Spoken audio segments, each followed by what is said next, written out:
Traffic had stopped on I-90 for 20 minutes when Emma noticed the footprints. Fresh tracks in the snow, leading from the shoulder across 3 lanes of gridlocked vehicles, disappearing between a semi-truck and a minivan 2 rows ahead. The blizzard had transformed the highway into a parking lot.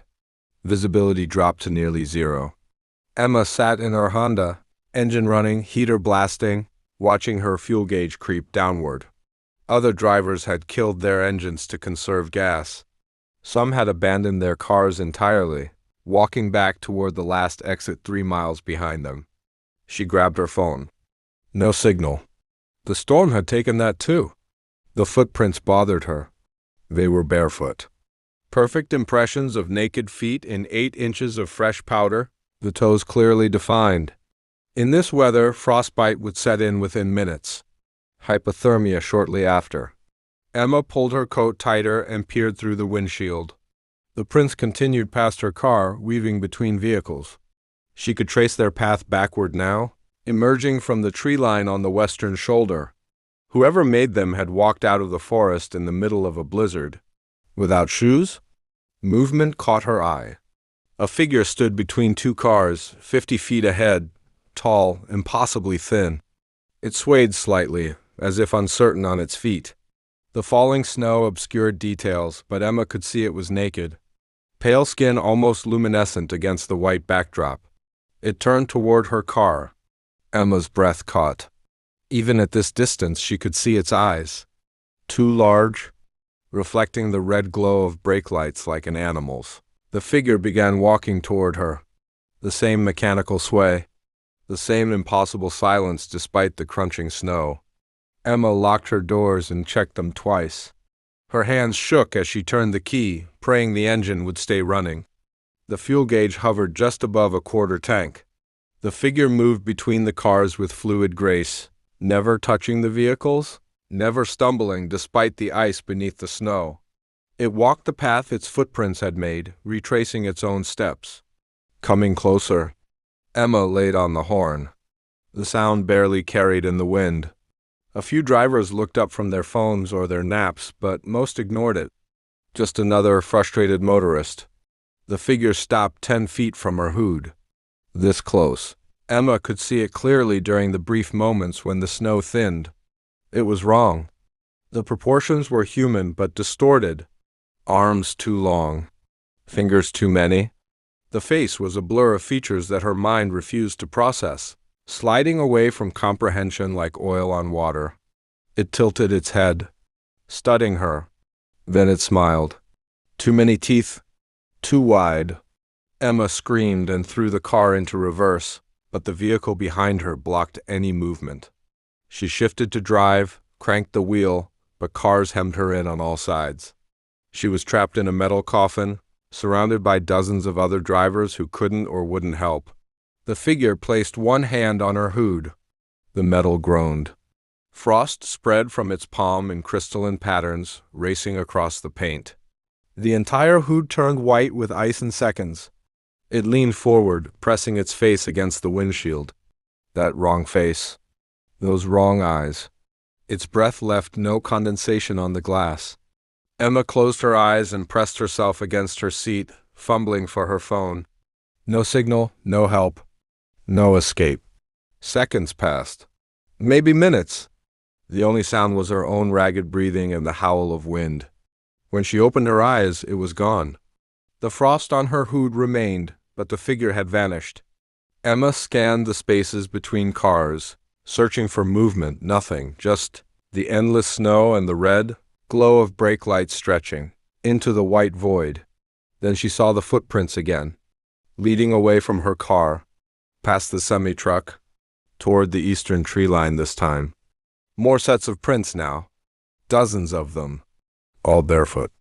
All emerging from the forest on the western side, weaving between the stopped vehicles, disappearing into the trees on the eastern side. A migration of impossible things crossing the highway during the storm. Emma counted 15 distinct trails before she stopped. Her hands wouldn't stop shaking. The traffic began moving an hour later. State plows had cleared enough snow to open a single lane. Drivers started their engines and began the slow crawl toward the next town. Emma drove past the eastern tree line, watching the footprints disappear into the dark spaces between the pines. She didn't stop driving until she reached a gas station 40 miles down the highway, where she filled her tank under buzzing fluorescent lights and tried to convince herself she had imagined everything. But when she checked her hood before leaving, the frost patterns were still there, frozen into the paint, in the shape of a hand with too many fingers.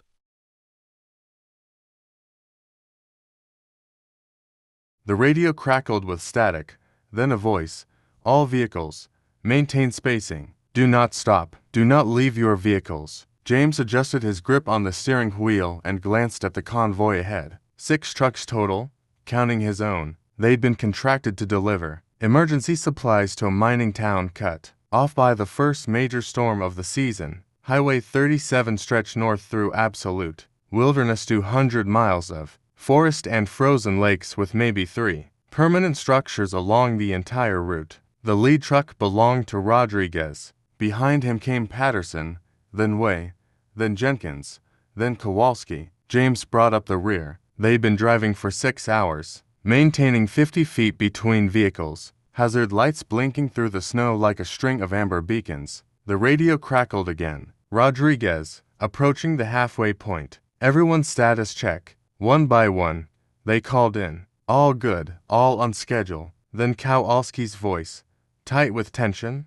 Lead, I've got a situation. Vehicle on the shoulder. Looks like someone needs help. Negative. Rodriguez responded immediately. Orders are clear. We don't stop. It's a family car. Windows are iced over. There might be people inside. James could see the vehicle now as his convoy crested a small rise. A blue sedan, half buried in a snowdrift, tilted at an odd angle. It looked like it had been there for hours, maybe days. We keep moving, Rodriguez said. We report it when we reach the town. That's protocol. Kowalski's truck passed the sedan, then Jenkins, then Way.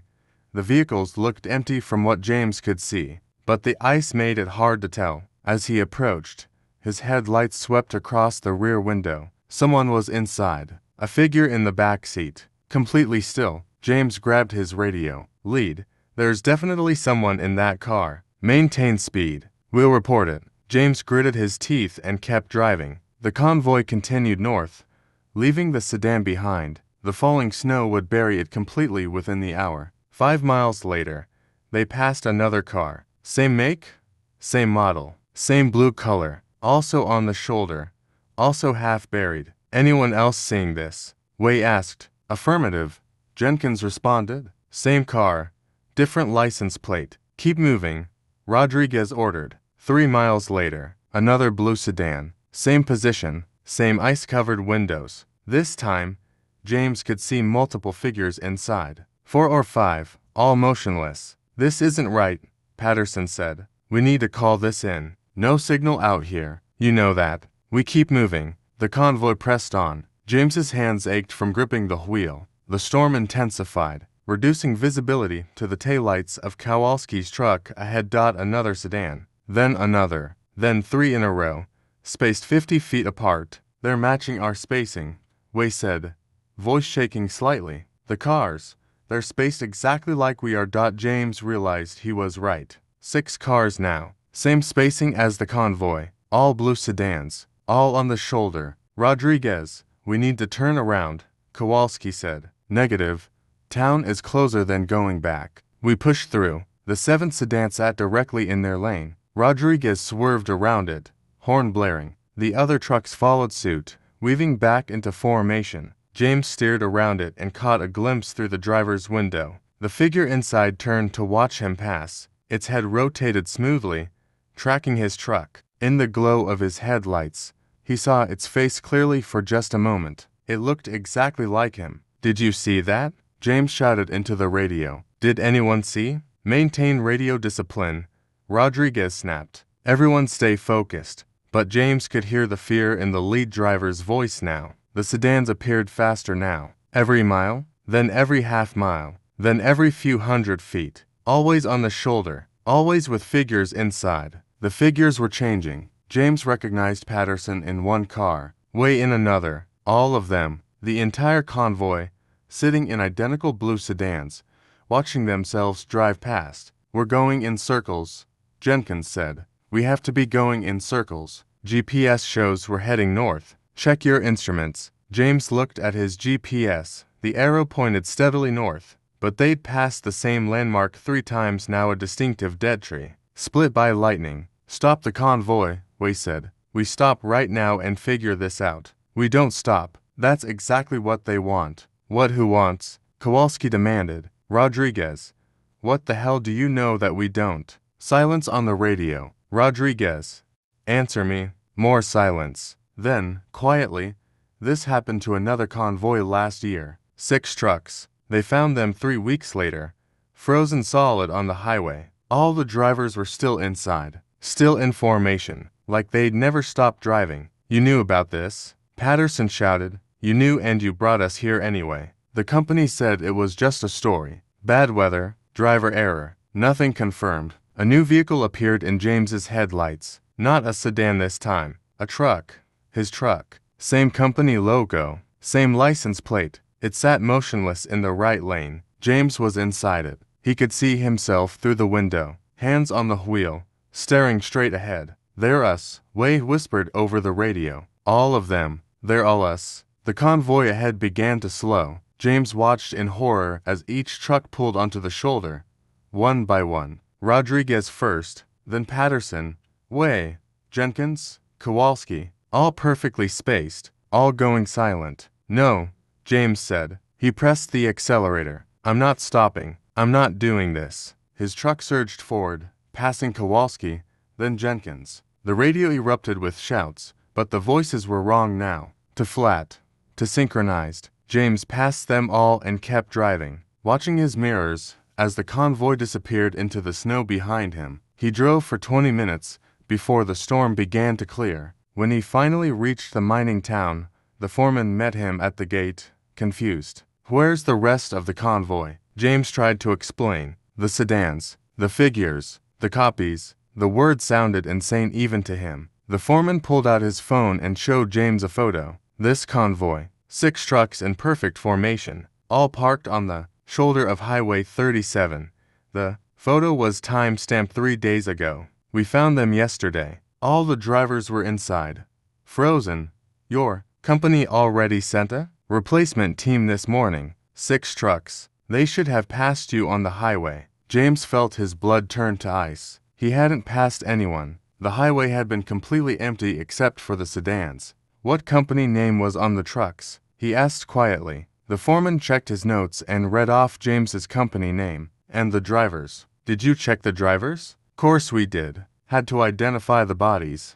Why? James's hands started shaking. What were their names? The foreman rattled them off. Rodriguez, Patterson, Way, Jenkins, Kowalski, and James Hendricks. That's my name, James whispered. I'm James Hendricks. The foreman's expression changed. He took a step back, hand moving toward his radio. James ran to his truck and grabbed his wallet, pulling out his license with trembling fingers. The plastic felt real. The photo looked right. But when he tried to read his own name, the letters seemed to slide away from his vision, rearranging themselves into combinations that almost made sense, but didn't quite. He looked at his hands.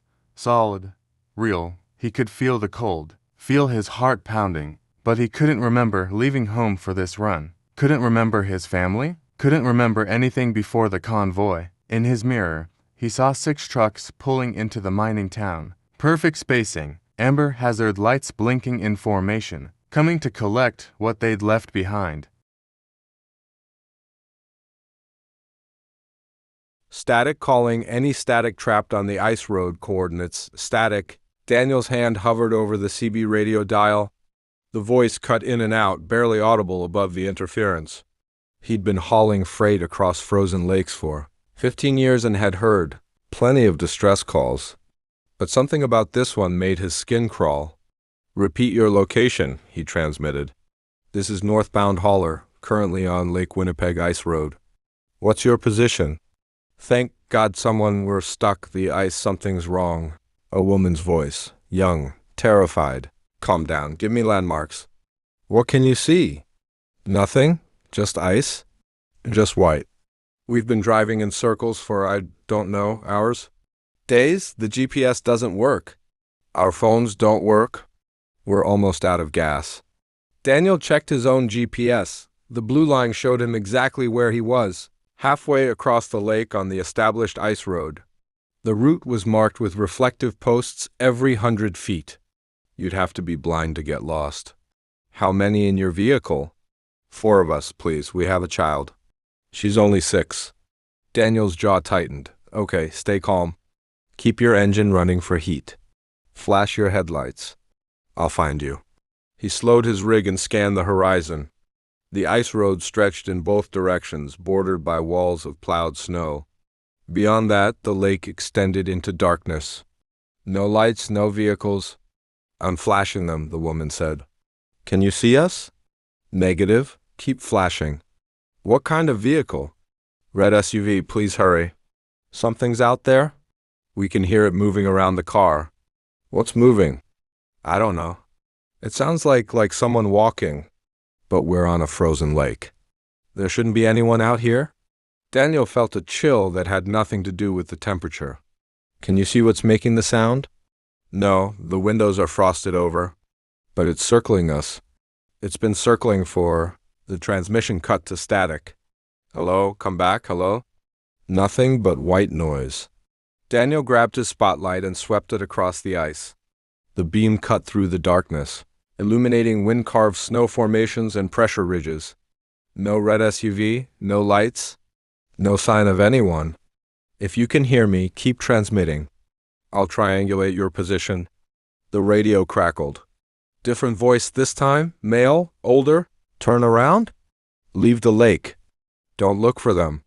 Who is this? Someone who knows what's out here.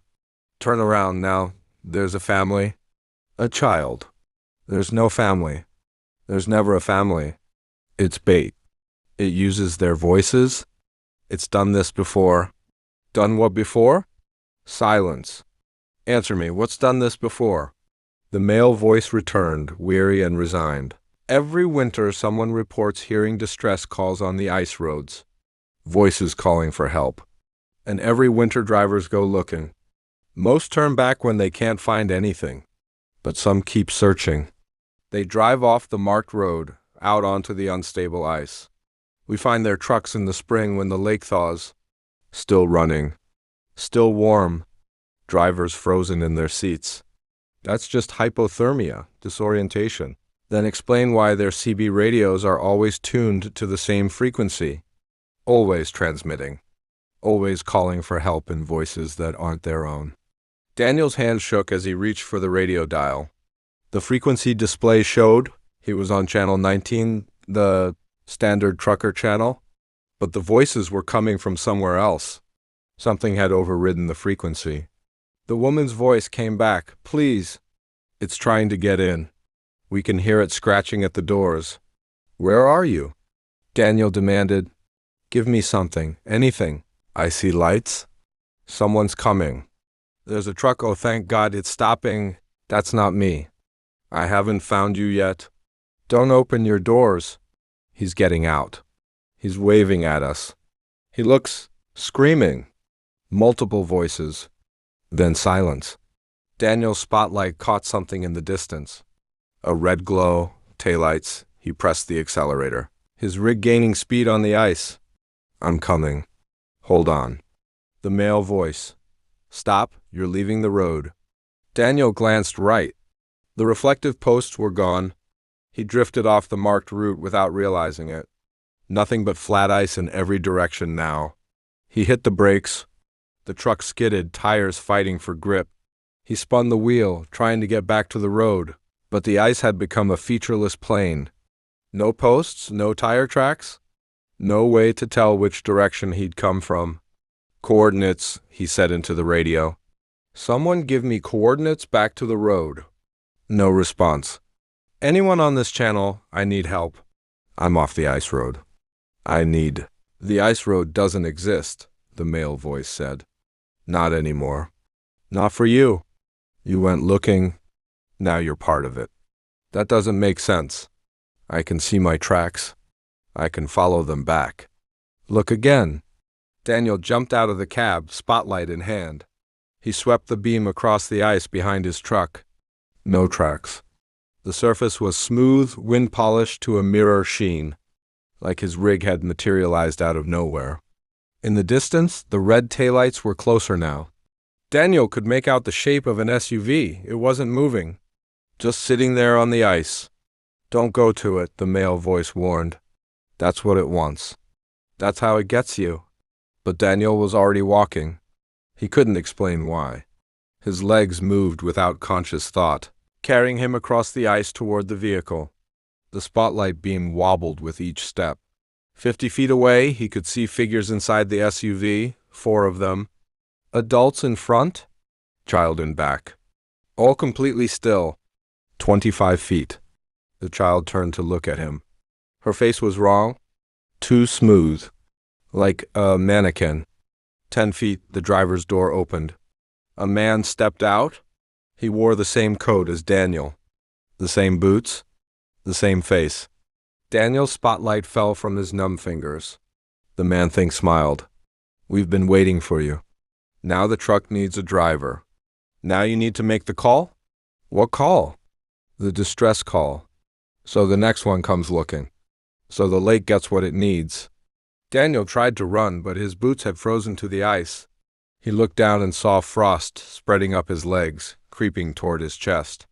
No, this isn't. You'll understand soon, his double said. When you're part of it, when you're the voice on the radio. The child got out of the SUV, then the others, all wearing Daniel's face now, all moving in perfect synchronization. They walked past him, heading toward his truck. One climbed into the driver's seat. The others faded into the darkness. Daniel couldn't feel his body anymore. The ice had claimed everything below his neck. Soon it would take his arms, his head, his voice. The radio in his truck crackled to life. His own voice, calling for help. Anyone on this channel lost on the ice road need assistance? And somewhere in the darkness, another driver would hear it. Another truck would leave the marked route. Another set of frozen footprints would lead nowhere. Daniel tried to scream, but his jaw had locked shut. The ice climbed higher. The last thing he saw before the frost covered his eyes was his truck driving away, following a route that didn't exist, toward a road he'd never find again. The last thing he heard was his own voice on the radio, calling endlessly into the static, waiting for someone to answer.